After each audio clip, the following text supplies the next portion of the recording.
조갑제 TV 시청자 여러분 안녕하십니까. 2020년 10월 26일 저녁 5시 49분입니다. 국회에서 뜬금없는 발언으로 실소를 자아내게 하는 몇 사람이 있는데 그중 대표적인 분이 이 건축가라고 하는 김진애 열린 이 민주당 의원이 아닌가 생각이 듭니다. 오늘 또 예상대로 아주 화제가 넘치는 발언을 했는데 이게 좀 법제사법위원회 의원으로서는 참 하기 힘든 발언을 했습니다. 윤석열 총장 청문회 때는 사랑 타령을 해서 유명해졌습니다. 사랑을 알 수가 없다. 사랑에 대해서 좀 가르쳐 달라는 식으로 이야기를 하고, 지난 여름에 홍수가 나니까 문재인 대통령이 뜬금없이 4대강 보가 홍수의 원인이 아닌지 조사하라고 했는데 아직까지 조사 결과가 안 나옵니다. 원인이 아니라는 이야기죠. 그런데 그게 동조해가지고 적극적으로 4대강 보를 비판을 하던 이 김진애 씨는 또 이명박 대통령의 청계천 복원공사를 졸부 컴플렉스의 표현이라고 막말로 이야기하는데, 자신이 설계한 인사동 재정비 사업과는 비교가 안 됩니다. 제가 지난 여름에 인사동을 걸어보고 그 다음에 청계천을 걸어보면서 비교를 한 적이 있습니다. 오늘은 또 무슨 이야기를 했느냐 하면은 이 검찰의 성격이 행정부냐 준사법기구냐에 대한 질의가 지금 이어졌습니다. 결론부터 이야기하면은 검찰은 준사법기구이기도 하고 행정부 사속이기도 한 이중적인 기능을 하고 있습니다. 사법권에는 검찰의 수사권이 포함됩니다. 그리고 재판권, 검찰의 수사권을 가지고 있다는 점에서 검찰은 준사법기관입니다. 그러니까 행정기관처럼 법무장관이 검찰총장에게 지시할 수가 없는 겁니다. 법무장관이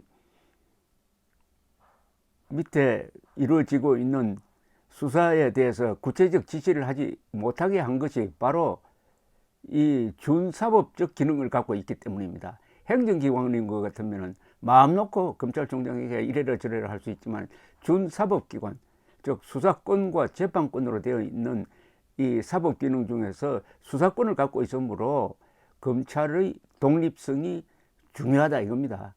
뭐 국토관리청의 독립성과 검찰의 독립성은 차원이 다른 이유가 바로 그것입니다. 왜 이게 논쟁이 됐는지는 저는 잘 모르겠습니다.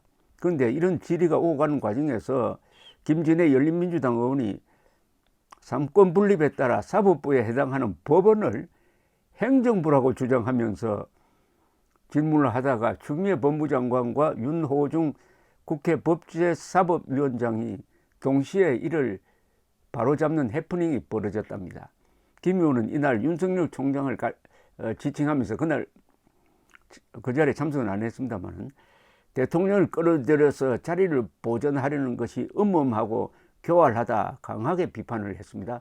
윤 총장이 부하라는 해괴한 단어를 써서 사회를 어지럽혔는데 장관은 총장의 상급자 아닌가라며 문제 발언을 이렇게 했습니다. 법원이 행정부이듯 검찰도 행정부이지 않느냐라고 하니까 추 장관이 당황했다는 겁니다. 그러면서 추 장관에게 확실하게 말씀을 해 주시죠.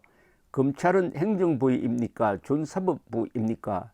라고 질문을 이어가니까 윤호중 법사위원장이 김진애 의원님, 법원은 사법부입니다 라며 바로잡았고, 추 장관도 법원은 사법부고요 라고 거들었다는 이야기가 전해져서 모처럼 웃을 일이 하나 생겼습니다. 이런 걸 실소라 그러죠. 통쾌하게 웃는 게 아니라 실소라 그럽니다. 실소. 이 사랑 타령은 어떤 꽤 유명해진 발언인데, 윤석열 검찰총 지난 주입니다. 그죠? 지난 목요일 날 윤석열 검찰총장에 대한 국정감사 중에서 이런 이야기를 했어요. 이분이 53년생이니까 67세군요. 재선입니다. 다 비례대표로 재선한 사람입니다. 김진애 씨가 사랑 이야기를 꺼낸 것은 이겁니다. 사랑이란 무엇인가라는 화두, 대중가요 제목 같은데, 제가 꽤 나이가 많은데 제가 사실 이 나이가 되도록 많은 것을 배우고 그랬지만 제가 잘 모르겠는 게 아직도 사랑에 대해서 잘 모릅니다. 사랑이라는 게 도대체 어떻게 되느냐, 그리고 사랑에 대해서는 어디까지 지켜주고 싶어 하는 것입니까? 라고 하더니 바로 검찰총장의 부인의 재산 문제에 대해서 질문을 옮겨갔는데, 앞에 이 사랑 이야기가 상당히 이분의 연세와도 연결되어 가지고 화제가 되었습니다. 이 최근 법제사법위원회의 국정감사에서 웃기는 사람이 이 김진애 의원 말고 김남국이라는 의원이 있습니다. 이 젊은 분인데 변호사 출신인데, 이분이 발언을 해서 윤 총장으로부터 면박을 당하는 장면이 많이 보도가 되었는데, 아주 여야가 같이 웃음을 터뜨린 일이 한 번 있었습니다. 그건 뭐냐면은, 김남국 의원이 이 김봉현 사건에서 핵심이 되는 향응 문제, 그러니까 검사들에게 향응을 베풀었다는 김봉현 라임 사건의 핵심 인물이죠. 의 주장을 놓고 지금 아주 사실관계를 확인하려는 여러 가지 시도가 있는데, 대충 지금 파악되는 바로는 추미애 법무장관으로서는 참 곤혹스럽게 됐는데, 이 김봉현이라는 자가 주장했던 검사 3명에게 향응을 베풀었다는 것은 거짓말로 거의 드러나고 있습니다.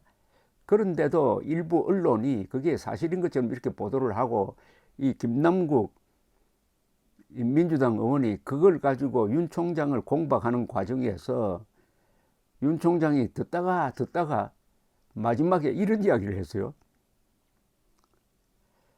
총장께서는 이 부분을 철저히 확인해서 보고해 주시기 바란다고 하니까, 윤 총장이 아니 제가 그렇게 하고 싶은데 지휘권이 배제되어 가지고, 이 순간 여야 국회의원이 폭소를 터뜨렸습니다. 윤 총장은 이어서 지휘권 박탈로 제가 할 수가 없게 되어 있습니다. 제가 여기에 관여하면 안 되거든요. 제가 이걸 철저히 수사하려고 16일, 17일 아주 연달아서 남부지검에 독촉을 했는데 일단 빠지라고 하니 제가 이걸 어떻게 해야 할지 모르겠습니다. 야당 의원들이 웃음을 터뜨리며 김남국 의원을 향해 수사지휘에서 배제되었다잖아요 라고 했습니다. 그러니까 수사지휘권 발동으로 추미애 씨의 수사지휘권 발동, 이게 허위사실에 기초한 발동일 가능성이 매우 높습니다. 되어가지고 윤 총장의 손발을 꽉 묶어 놓으니까 검사가 향응을 받았는지 말았는지에 대해서 철저하게 조사할 수도 없고, 철저하게 조사해가지고 국회에 보고할 수도 없는데, 김남국 의원은 계속 독촉을 한다. 그래서 실소를 자아내는, 아니 이 경우에는 폭소를 자아내는 장면이 있었다. 어쨌든 김남국, 김진애 두 사람의 좌충우돌로 해가지고 그나마 유머가 없는 이 정치판에, 실소는 실소지만은 웃음이 나오게 된 것만 해도 그렇다고 그걸 잘했다고 할 수도 없고, 어쨌든 막장 국회는 틀림없습니다. 감사합니다.